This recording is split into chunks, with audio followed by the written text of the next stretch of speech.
Good morning, Brew Daily Show. I'm Neal Fryman. And I'm Toby Howell. Today, Jeff Bezos' Blue Origin launched a rocket for the first time in 15 months. Can he catch Elon in the space race? Then the TSA security line is getting a makeover, and they want you to do more of the work. It's Wednesday, December 20th. Let's ride.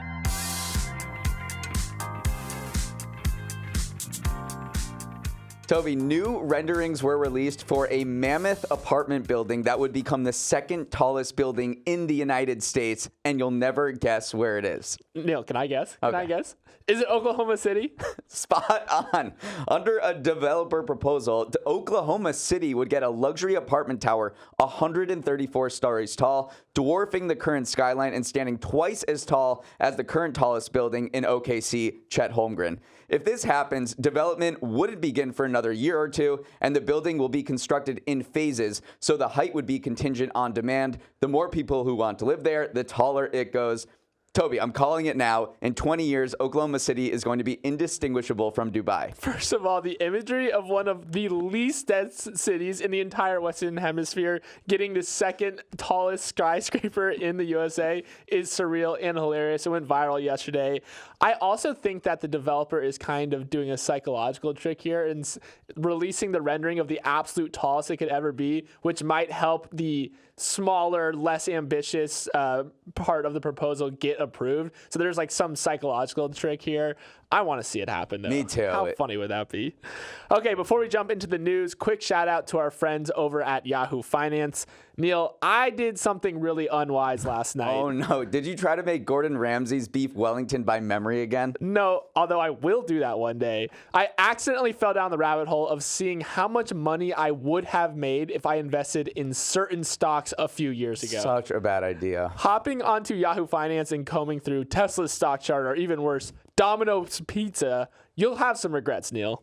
This is the first time I've ever been mad at Yahoo Finance. They just make it so dang easy to get all my financial news and data in one place, so I can make these little trips down memory lane. It's not a good idea. No, so head to finance.yahoo.com today, but whatever you do, don't look at historical stock chart data, no matter how easy our purple friends make it. Jeff Bezos' space company, Blue Origin, sent a rocket to space yesterday for the first time in 15 months. And while the mission was short and didn't carry any humans, it was a much-needed morale boost for a hyped company that is struggling to make up ground to SpaceX, the rocket giant founded by Bezos' billionaire rival, Elon Musk. Blue Origin's rocket New Shepard has been grounded since September 2022, when one of its uncrewed flights suffered an engine explosion. Regulators ordered it to make over 20 fixes before the rocket could launch again, so it spent 2023 getting its ship together. Overall, Bezos is not happy with how things are going at Blue Origin. He recently replaced the CEO with one of his long-trusted Amazon lieutenants, Dave Limp, and in a podcast released last weekend, he admitted that they have to move faster and he would devote more time to Blue Origin, which was the main reason he left Amazon in 2021. But in this battle of billionaires, Musk is running laps around Bezos. Despite being founded before SpaceX 23 years ago, Blue Origin has not yet sent a rocket to orbit, while SpaceX's first orbital launch was all the way back in 2008. He's getting lapped right now, but I think having a Jeff Bezos, Elon Musk mini space race is good for probably humanity at large. There also seems to be this concentrated PR push around Blue Origin right now, specifically Jeff Bezos going on the Lex Fridman podcast, which is kind of Elon's home turf in a way, because that's Lex kind of rode Elon to fame. And I think an underrated angle of this is that doing this PR push at a time when Elon Musk has maybe some cracks appearing in the armor. He's going on stage telling Bob Iger to go F himself. Jeff Bezos is kind of putting himself forward as a more rational option for maybe NASA when they're reconsidering their government contracts. I do think that this is a concerted push in conjunction with the launch that happened yesterday to Blue Origin say, hey, we stumbled a little bit, but we're back and we're here.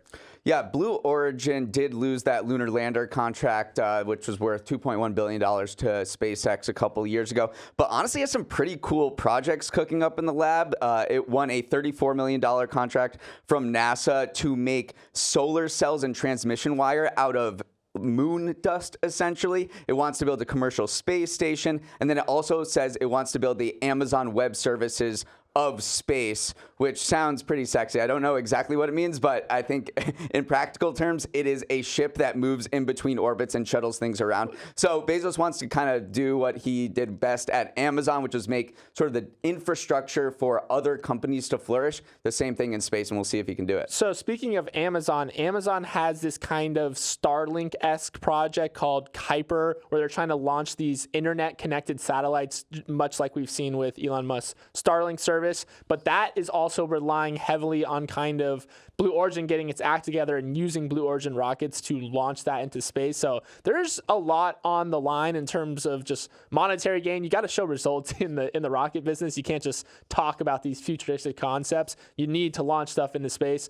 And right now, SpaceX is just absolutely lapping the field in that category. But maybe you can just talk, especially if you're Blue Origin, because there do not seem to be any financial constraints on this company. Bezos has poured estimated $10 billion to $20 billion into Blue Origin, and it doesn't seem like he has really anything else going on right now. So he will write them a blank check, and they'll keep sending rockets and failing, and it seems like they have just unlimited, infinite resources to make this happen. So maybe with Bezos's checkbook and his bank account, I mean, he's worth $200 billion or something like that, that he could just kind of will Blue Origin to happen, and maybe his attention will help the company make up some ground. A focused Jeff Bezos is a scary Jeff Bezos, and right now he seems incredibly focused.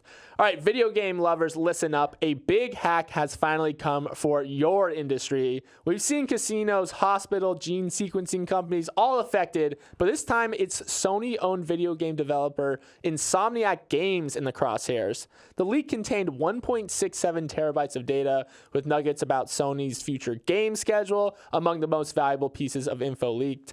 The hacker group Rysida asked for $2 million in Bitcoin as ransom, but Sony missed the deadline and the info went public. So gamers, get ready for a Wolverine game soon, followed by 2 more X-Men games. There was also some pretty juicy gossip leaked as well. Some screenshots showed internal slides dedicated to the activities of Sony's competitor Microsoft in a section titled Industry Major Shifts and Threats.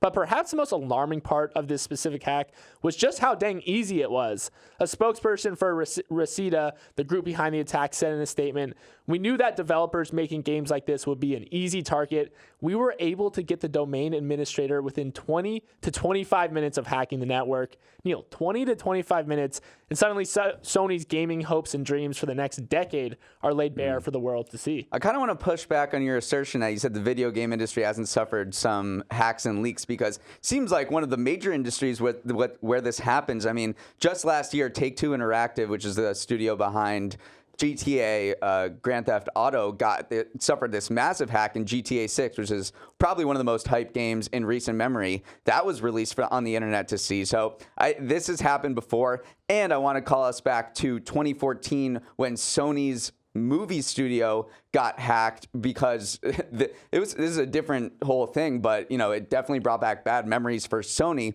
because they got hacked by alleged North Korean hackers before the release of The Interview starring James Franco and Seth Rogen. And that led to a huge scandal, and it made Sony pull back a lot of its theatrical release for that movie. So I think this sparks really bad memories of what happened 9 years ago and what was probably the biggest hack in Hollywood history. And Sony has also experienced 2 hacks earlier this year, including one in May that compromised a lot of the personal information of thousands of current and former Sony employees. And the funny thing about that hack, well, not funny, I guess, is that to kind of make up for it, Sony offered complimentary Equifax, which is a credit monitoring and identity protection service to its employees. So imagine you get all your data hacked, and Sony goes, "Hey guys, all we can do is just give you Equifax right now." So Sony has withstood its fair share of hacks, and this is just another one in a string of examples that have happened recently this year. I mean, remember the Bellagio got hacked in 15 minutes via a phone call. 23andMe has been hacked. Like, this has been a year. SolarWinds a few years ago got hacked, which is one of the biggest kind of IT protection softwares out there. And so I don't know what's in the water right now, but there seems to be hack after hack affecting industry after industry. IT budgets might be going up next year. Okay, we've got a major controversy going down in the world of applesauce after certain cinnamon applesauce brands were found to contain extremely high levels of lead that has sickened at least 125 children in the U.S. The twist. Food safety officials believe these high lead levels weren't an accident. They were deliberately put into the applesauce in what's officially known as economically motivated adulteration. In other words, food fraud. Investigators have zeroed in on a single manufacturing facility in Ecuador that produced the applesauce pouches, which were sold under the brand names Wanabana, Schnucks, and Weiss. Those pouches were recalled in the fall after the sick kids were linked to the applesauce, but the fallout is just beginning. Who put lead into the applesauce? Why didn't U.S. food regulators catch this? Are other spices imported into the U.S. being contaminated as well? A lot of questions remain, but we do know that there was an absurd and dangerous amount of lead in these applesauce pouches, and that's dangerous especially for kids who consume them. The FDA went to the plant in Ecuador to test cinnamon samples and found levels of lead more than 2,000 times as high as proposed international limits. Food fraud is a lot more common than you think about. Some estimate that this is a $40 billion a year problem. There's been some absolute major scandals in the past. There's this growing problem in some Asian countries of gel-injected shrimp, which you pump them up with gel to make them look bigger and weigh more. One study in China showed that 58% of a certain type of cod samples were actually a completely other type of fish. This is a thing that happens now. It's more common than we want to let on, and this is an especially bad look for the FDA, especially when the food is coming into America. And when it's coming, and when it's being consumed by kids. They're saying that kids are the guinea pigs for eating things that you don't know exactly what's in them. Let's talk about cinnamon specifically. So it seems like cinnamon and other red spices can be infused with lead and other toxic materials to make them heavier, so you get a better price for them if you're a spice trader. Or it also makes the red color more vibrant, and maybe that would you also drive up the price because you're like, oh, that cinnamon looks really good. It's super red. A cool part of this case, too, is that the person who kind of blew the lid off this it seems like it came down to the actions of a single state health department worker named Alan Honeycutt. The Post wrote that the tainted applesauce may never have been discovered if not for the tenacious public health investigation by the North Carolina Department of Health, which managed to solve this mystery about how two toddlers were exposed to high levels of lead despite living in a home with no significant lead hazards. That must have been... It was crazy. Yeah, it's a very interesting investigation to get to the bottom of how are these kids being affected if nothing around them seems and zeroing in on this applesauce. Yeah, there were these two kids in North Carolina that got sick and they found high lead levels and they were like, what the heck is going on? Like, where is the lead coming from? They checked the house and then the mom called the organization in North Carolina and was like, you know what? They love these applesauces. They love these cinnamon applesauces. Then they went to test the applesauce. But without that investigation, or with the mom being like saying how much they loved applesauce, this might still be a mystery. Yeah, who knows what would have happened. Have you had those little applesauce packets, by the way? No. I love them. It's something about the actual squeeze bottle that makes it so much better. I've never. Are you gonna have them after this? Probably not, but it is a genius food innovation. All right, Neal, before we jump into our next story, we're gonna take a quick break. Welcome to Neal's Numbers, the segment where I share 3 stats from the week's news that may be the best Christmas presents you'll get this year. Yes, we typically do this segment on a Thursday, but this is my final show of the year, so I issued an executive order to push it to today as my swan song. My first number is about the surging number of passports in America. In a new release from the State Department, it noted that in 1990, only 5% of Americans had a passport. Today, the share is 48%. Although only 5% actually know where they've put it. There are over 160 million valid U.S. passports in circulation, nearly double the amount from 2007.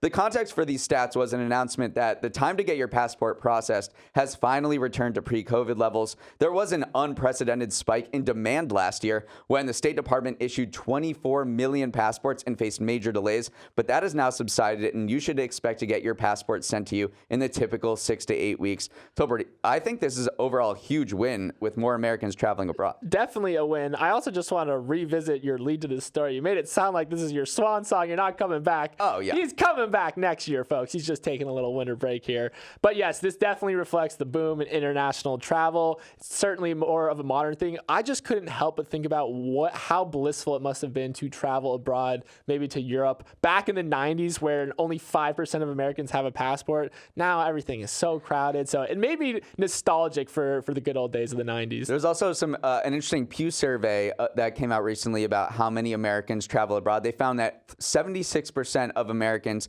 have visited at least one other country, and 26% have been to 5 or more. And the more countries you go to, this survey found, the more engaged you are with the world, the more likely you're going to feel kinship with others, the more likely you are like to say that the U.S. should be involved in foreign affairs. So that was kind of an interesting thing where the more you travel, the more you become aware and interested in the world, which makes sense, but it's still interesting to see on paper. Yeah, that'd be an interesting study long-term to just see what the globalization means for how we interact with other cultures. For my second number, if you're feeling unproductive at work in 2023, you've got nothing on Congress. The 118th Congress is on track to be one of the least productive in decades and among the least productive ever. The House has passed just 27 bills that have been signed into law this year, and those bills were either must-pass laws like keeping the government funded or not at all that consequential things like minting a coin to commemorate the 250th anniversary of the Marines. Historians say perhaps the only less productive Congress in the modern era was the one during the Great Depression in 1931, and they didn't even start their session until December. Why didn't anything get done? Well, there's a partisan divide with Republicans in charge of the House and Democrats holding the Senate and the White House. But there was also a ton of infighting among Republicans, too, including a spat over at the House Speaker that paralyzed the chamber for 3 weeks. I mean, we're trending towards 0 laws at this point, which is kind of wild to think about it. You know what solves this, Neal? What? AI. Nah, I'm just kidding. But can you imagine if you go and we'll post this graph on our Twitter at MB Daily Show. The graph is just alarming to see. It literally falls off a cliff, and it just shows how insanely unproductive Congress has been. Well, they better get motivated in 2024 because they only have 8 legislative days to pass another bill to keep the government funded. Because remember, we just keep kicking that down the line. It's good for content, but bad for the nation. For my final number, if there's anyone languishing worse than Congress, it's the Detroit Pistons. The NBA team lost its 24th straight game on Monday night, and if it loses 3 more, it will break the record for the longest losing streak in NBA history. Just to put this in perspective, the Pistons haven't won a game since October 28th when the United Auto Workers were still on strike, and their overall record of 2-25 puts them on pace for the lowest win percentage ever. Well, what makes it even more painful is that the Pistons aren't deliberately tanking like other bad NBA teams have in the past. Case in point, they're paying their coach Monty Williams $13 million a year, which is currently the second highest salary in the league. Toby, we may be looking at the worst season in NBA history. Some of my favorite stats from this Pistons streak, there's a player named Marvin Bagley III on the Pistons. That means there are more Marvin Bagleys in this world and the Pistons have wins. Also, the Texas Rangers of the Major League Baseball have more wins since Halloween than the Detroit Pistons. The Pistons have played 24 games since then. The Pistons have more top 5 picks on their roster than wins. They even have more top 2 picks on their roster than wins. Just an absolutely abysmal year overall. I was poking around too on the Detroit Pistons subreddit. They are currently plus 100,000 to not win another game for this season. So that means if you bet $100, you could potentially win 100,000. Feel like it's worth a little bit of a sprinkle. I could throw $10 on that. Let's just sprinkle some on that. Okay, so you know how supermarkets have those self-checkout stations? Well, a similar technology is coming to airports soon, and it will hopefully speed up TSA lines. Next month, some passengers at the Harry Reid International Airport in Las Vegas will be able to try out a new self-screening system that lets you scan your own ID in carry-on bags. An article on the Department of Homeland Security's website describes the new setup, and it looks like there will be a few different technologies at play. There will be an automated bag screening system that uses a CT scanner, so you don't have to take out your liquids or your laptop. Then for the body screening portion, passengers will walk through an e-gate that allows you to keep walking with your arms down by your side, which means none of that weird scarecrow stuff we're currently doing. The goal is to return autonomy to passengers and speed up everything in the process while keeping everyone safe. Neal, some Morning Brew Daily listeners out there might not know this, but I've never been to Vegas. Should we just go and try out this new system? I would love to. I mean, I can understand that there might be some unease around having people be responsible for their own security. But I think this is overall a great thing. TSA is so annoying, especially for people who do travel a lot. And there is a sense among certain experts that post 9/11, we kind of went super overboard in terms of airport security. And at this point, it's become performance theater, essentially. So I think that, using the technology we have to speed up the process, have people not take off their shoes, have people not take out their liquids, things that may not be necessary in the first place, just to speed up the process seems like a huge win for air travel in the United States. This industry, to me, almost resembles the space industry in a way, because there is money to spend on funding new research, but the TSA itself doesn't have the capabilities to carry out this kind of new research to develop new technology. So there's all these private companies that are kind of fighting for market share in what like the new TSA system might look like. There's one called MicroX where they're developing this system where travelers enter into rows of booths big enough for 2 people. You put your bag in this tiny little chamber. It does the screen of it, see what's going on, and then cameras are looking at your body and scanning you. So that one doesn't even require going through the typical security line or anything like that. That one is literally you just walk in and everything is scanned for you and then walk out. So there are plenty of different innovations happening in the space right now. And obviously it's good for travelers because anything that can speed it up is good for us. I mean, also, what happens in Vegas is probably not going to happen, probably not going to stay in Vegas. They're hoping to roll this out after the test happens in January 2024 in conjunction when 100,000 people come in for CES, which is the biggest consumer electronics show. Let's ride, Neal. Let's get out there. A new light color for your car just dropped, and it's turquoise. Mercedes is the first automaker to be approved to use a bluish exterior light in the U.S. to signal that its autonomous driving system is activated. Everyone knows that white lights mean headlights, red equals brake lights, and amber is a turn signal. But the idea behind the turquoise is to get people more comfortable with the idea of sharing the road with self-driving cars. It will also let police officers know when you've got your hands off the wheel and when your hands on. Mercedes will be the first one to roll out the new color, and they're kind of writing the rule book on this because there is not one universal standard yet. They say they picked turquoise partly because the color doesn't already have a fixed meaning in drivers' minds, and it's different enough from, say, a cop's lights, so hopefully no one is getting confused. This feels like one of those common sense evolutions that will make everyone safer. Plus, I kind of dig the color. The color is beautiful. People may not know this, but Mercedes is leading the pack when it comes to partial driving automation in the U.S. Every other self-driving system that you know of or have heard of, maybe Tesla's autopilot and full self-driving, Ford's Blue Cruise, GM's Super Cruise, those are all at level 2 where you need to keep your hands ready to kind of take over at any given moment. Mercedes is level 3, which means you can theoretically, in certain circumstances when this is activated, you do not need to be looking at the road. You can literally be on the infotainment screen, playing video games, taking emails, doing everything. Like, you do not need to have your eyes on the road for this. And so sneakily, Mercedes has leapfrogged the field in becoming the leader in partial self-driving. Yeah, definitely sneaky. That being said, there are some very specific conditions necessary for the system to work. You can't use it at night or in the rain, and you can only use it on road conditions with readable markings and lines. So it's not like you can just take your Mercedes out of the garage and just not look at where you're going. But still, it is impressive to see. And yeah, no one really associates Mercedes with leading the self-driving car. Let's talk about, maybe, is this going to be the unlock that makes people comfortable with self-driving cars? Because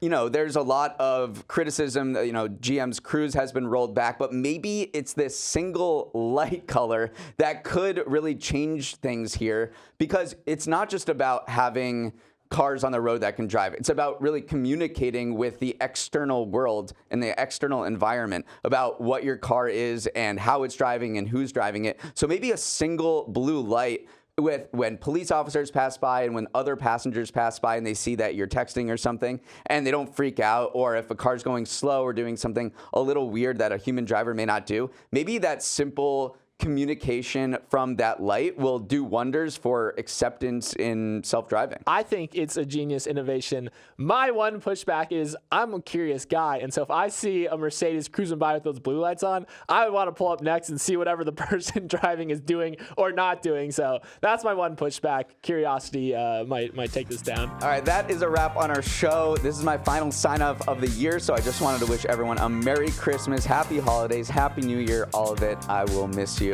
As always, you can send your thoughts on the show or say ciao at our email address, morningbrewdaily@morningbrew.com.